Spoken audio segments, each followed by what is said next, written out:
ちは、さほです。現在、魔女の宅急便の舞台と言われているドゥブロブニクにいます。今見えているのがドゥブロブニクの旧市街なのですが、今回はこのドゥブロブニクの旧市街の散策をしたいと思っています。まずは旧市街の入り口、ピレモンから入っていきましょう。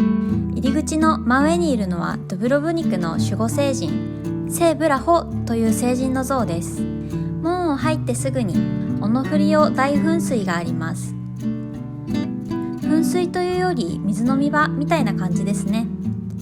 夏場の干ばつに悩まされていたドゥブロブニクの水供給設備として1438年に作られ、12キロも遠くの村から天然水を引いてきています。上から見るとドーム状の噴水の横に大きな通りがあるのがわかります。こちらストラドゥンという大通りです。この大通り、フェスティバルやパレードが行われたり、ショッピングの中心地でもあるのでとっても人気な通りです。この通りから可愛い小道にも続いています。タイルが摩耗してツルツルしているので光が反射して見えます。とても素敵な通りですよね。通りの突き当たりに見えていた時計台がこちら。1444年に建設された鐘楼です。この地方はたびたび地震の被害に遭っているので、保護のため1952年に改装されたそうです。この時計台がある場所はルジャ広場と言います。ここには守護聖人の教会、聖ブラホ教会があります。そして広場の脇には入り口にあった大噴水と対になるオノフリオ超噴水があります。さて、メイン通りを外れて小道を散策していきます。小道を進んでいくと猫がゴロゴロ休憩していたりしてとっても癒されます。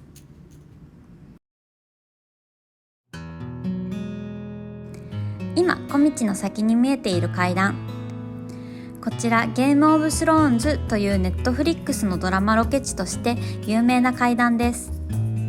私はこのドラマは見たことがないのですが、写真で見て来たくなったので来てみました。かっこいいですよね。階段を登って上に見えるのはイエズス会の大学。現在は閉鎖されており、建物は隣にある教会が所有しているようです。そしてこちらがその教会、聖イグナチオ教会です。1725年に完成したバロック様式の教会です。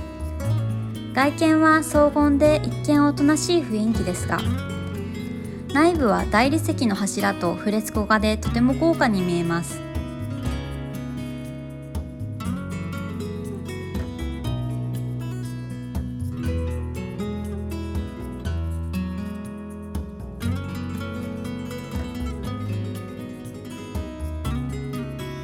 そして教会の後方にはルルドの聖母の洞窟があります。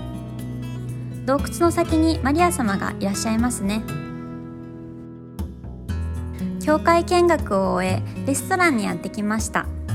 ドゥブロブニクはシーフードが有名、特にタコが美味しいみたいなのでタコのボイルを食べました。肉厚で柔らかくとても美味しかったです。こちらがグリーンサラダです。ごめんなさい。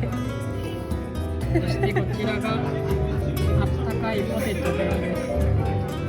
そしてイカめっちゃ美味しそうだね。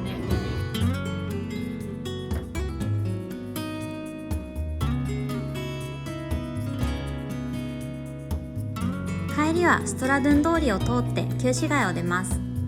夜の通りも素敵でした。次の日の朝から旧市街近くの小さい港にやってきました。これから今見えているセントローレンス要塞というところへ向かいます。セントローレンス要塞は旧市街とは海を挟んで少し離れたところにあり、旧市街が見渡せる岩山の上に立っているので、海からの攻撃から町を守ってきた重要な要塞基地です。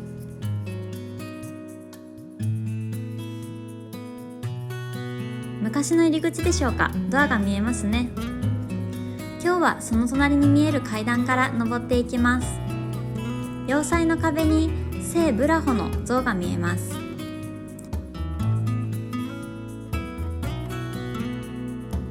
中に入ると結構広く、昔の要塞なのにとても綺麗に残っています。この要塞についての最も古い記録は1301年ですが、もっと前から存在していたと考えられているそう。とても歴史が深い要塞です。要塞には窓があり、猫が寝ていました。日向ぼっこ中でとても可愛いです。現在のこの要塞の主はこの子みたいですね。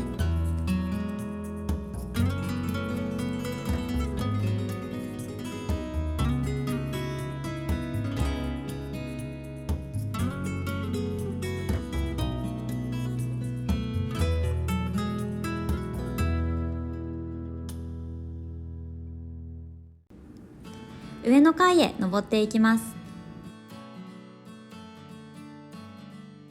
階段の途中に中2階のような場所がありました。ここはキッチンとして使われていたみたい。見えにくいですが、奥にかまどが見えます。2階からは海と街並み全体が見渡せてとっても綺麗だったので、もしドゥブロブニクに来た際はここに寄るのがおすすめかなと思います。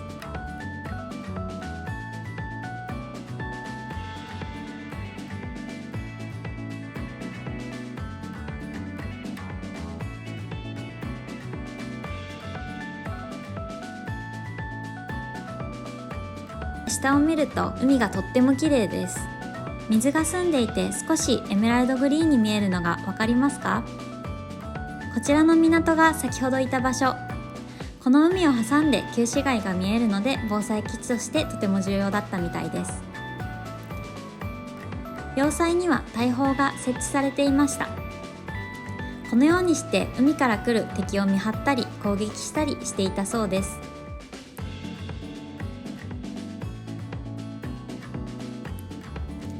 大砲には旧市街への入り口ピレモンをかたどったようなマークがついていました。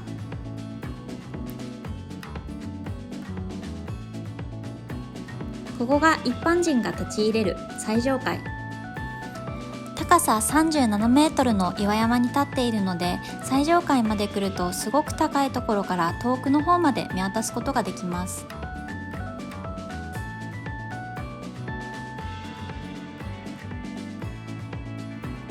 要塞から出てすぐに猫がいました。要塞は中にいた子の縄張りなので、この子は要塞の中には入らないそう。なのでこの要塞の入り口にいつもいる子みたいです。